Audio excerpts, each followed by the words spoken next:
രസതന്ത്രം എന്നുള്ള സിനിമ പല കാരണം കൊണ്ടും എനിക്ക് വളരെ പ്രിയപ്പെട്ടാണ്. അതിൻ്റെ പ്രധാന കാരണം മോഹൻലാൽ എന്നുള്ള നടൻ പിൻഗാമി എന്നുള്ള സിനിമയ്ക്ക് ശേഷം ഒരു 12 വർഷത്തെ ഗ്യാപ്പിന് ശേഷം എൻ്റെ സിനിമയിൽ അഭിനയിക്കുകയാണ്. ഞാനോ ലാലോ അറിഞ്ഞിട്ടില്ല ഒരു 12 കൊല്ലം കടന്നുപോയത്. പിൻഗാമി എന്നുള്ള സിനിമ കഴിഞ്ഞതിന് ശേഷം ഞാൻ വേറെ കുറേ പടങ്ങൾ ചെയ്തു, ലാലും വേറെ കുറേ പടങ്ങൾ ചെയ്തു. കുറേ നാളുകൾക്ക് ശേഷമാണ് എൻ്റെ അടുത്ത് ഇന്നസെൻ്റാണ് ചോദിക്കുന്നത്, എന്താണ് സത്യൻ്റെ സിനിമയിൽ ലാലിനെ കാണാത്തത്? അപ്പോൾ ഈ 12 കൊല്ലം ഞങ്ങൾ തമ്മിലൊരു ഗ്യാപ്പ് ഉണ്ടായിരുന്നു എന്നുള്ളത് ഞാനും ഓർത്തിട്ടില്ല, ലാലും ഓർത്തിട്ടില്ല. ഉടനെ തന്നെ ആൻ്റണി പെരുമ്പാവൂരിൻ്റെ പ്രോജക്റ്റ് ചെയ്യാൻ തീരുമാനിക്കുകയും ലാലാണ് അതിൽ സ്വാഭാവികമായിട്ടും അതിൽ നായകൻ ലാലാണ്, ഒരു ക്യാരക്ടർ ഉണ്ടാക്കണം. ഞാൻ ഒരു കമ്മിറ്റ് ചെയ്തു അടുത്തൊരു വിഷുവിനൊക്കെ റിലീസ് ചെയ്യാവുന്ന വിധത്തിൽ. അപ്പോൾ മോഹൻലാൽ വീണ്ടും എൻ്റെ കൂടെ വരുന്നു.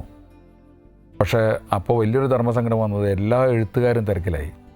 ശ്രീനിവാസൻ വേറെ ഏതോ സിനിമയുടെ ജോലികളാണ്, ലോഹിദാസ് വേറെ ഏതോ സിനിമകളുടെ സ്വന്തം സിനിമയുടെ ജോലിയിലാണ്. രഘുനാഥ് പലേരിനെ ഞാൻ പല രീതിയിൽ കോൺടാക്ട് ചെയ്ത് നോക്കി, പുള്ളിയും വഴുതി മാറി, പുള്ളിക്കും വേറെ എന്തൊക്കെയോ നോവൽ എന്തോ എഴുതാനുണ്ട്. രഞ്ജൻ പ്രമോദിൻ്റെ അടുത്ത് ചോദിച്ചു, രഞ്ജൻ പ്രമോദ് താപ്പാന എന്നുള്ള പേരിൽ പിന്നീട് പുള്ളി നരൻ ആക്കി മാറ്റി ആ കഥ എഴുതുകയാണ്. എനിക്ക് എഴുത്തുകാരില്ലാത്തൊരവസ്ഥ വന്നു. ഒരുപാട് ആളുകളെ ഞാൻ കോൺടാക്ട് ചെയ്ത് നോക്കി. അപ്പോൾ ഞാൻ ആലോചിച്ചു, ഒരു എഴുത്തുകാരില്ലെങ്കിലും എനിക്ക് സിനിമ ചെയ്യാതിരിക്കാൻ പറ്റില്ല. എൻ്റെ മനസ്സിലുള്ള കാര്യങ്ങൾ വെച്ചുകൊണ്ട് ഞാൻ തന്നെ എഴുതാമെന്ന് വിചാരിച്ചു. ഞാൻ എൻ്റെ സ്വന്തം പേരിൽ ഞാൻ എഴുതിയ സിനിമയാണ് രസതന്ത്രം എന്നുള്ള സിനിമ. അതിൽ ഏറ്റവും വലിയൊരു കൗതുകം, അതിൽ മീര ജാസ്മിൻ ഒരു ഒരു ഒരു ഒരു ചെറിയ 10-12 സീന് ഒരു ആൺകുട്ടിയായിട്ട് വരുന്നു എന്നുള്ളതാണ്. അതൊരു അഭിനയമാണ്, അതൊരു തികച്ചും കമേഴ്ഷ്യലായിട്ടുള്ള സിനിമയാണ്. അപ്പോൾ അത് അതിലൊരു കൗതുകമായിരുന്നു. പിന്നെ മോഹൻലാലും മീര ജാസ്മിനും ഒന്നിച്ച് അഭിനയിക്കുന്ന ആദ്യത്തെ സിനിമ എന്നുള്ള അങ്ങനെ ഒരുപാട് പ്രത്യേകതകൾ ആ സിനിമയ്ക്ക് ഉണ്ടായിരുന്നു. അഴകപ്പനാണ് അതിൻ്റെ ക്യാമറ വർക്ക് ചെയ്തത്. അപ്പം അതിലെ പാട്ടുകൾക്കും നല്ല പ്രാധാന്യമുണ്ട്. കാര്യം ഒന്ന് ഗോപിച്ചേട്ടനാണ് അതിൽ അച്ഛനായിട്ട് അഭിനയിക്കുന്നത്, മോഹൻലാലിൻ്റെ അച്ഛനായിട്ട്. ഗോപിച്ചേട്ടനും മോഹൻലാലും മീര ജാസ്മിനും 3 നാഷണൽ അവാർഡ് കിട്ടിയ ആളുകളുടെ സംഗമമുള്ള പാട്ടുണ്ട്, പൂ കുങ്കുമപ്പൂ എന്നുള്ള പാട്ട്.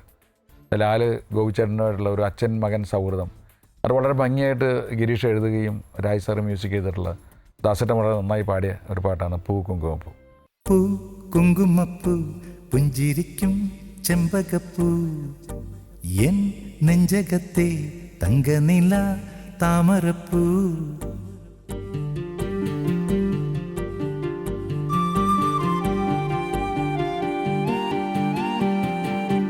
പൂ കുങ്കുമപ്പൂ പുഞ്ചിരിക്കും ചെമ്പകപ്പൂ എൻ നെഞ്ചകത്തെ തങ്കനില താമരപ്പൂ. പട്ടുനിലാവ് പൊട്ടി വിരിഞ്ഞൊരോർമ്മകളിൽ കുട്ടികളായി മുട്ടുമെനഞ്ഞ പട്ടിളം ചില്ലകളിൽ കുഞ്ഞുപ്പൂ കുങ്കുമപ്പൂ പുഞ്ചിരിക്കും ചെമ്പകപ്പൂ എൻ നെഞ്ചകത്തെ തങ്കനില താമരപ്പൂ. ശരിക്കും ലാലേട്ടൻ്റെ അച്ഛനാണ് ഭരത് ഗോപി. പക്ഷേ വളരെ ഫ്രണ്ട്ലിയാണ് അവരുടെ ജീവിത രീതി.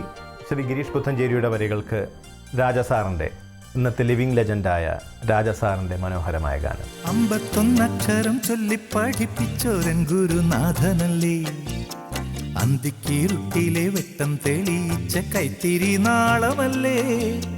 51 അക്ഷരം ചൊല്ലി പഠിപ്പിച്ചോരൻ ഗുരുനാഥനല്ലേ, അന്തിക്കീരുട്ടിലെ വെട്ടം തെളിയിച്ച കൈത്തിരി നാളമല്ലേ.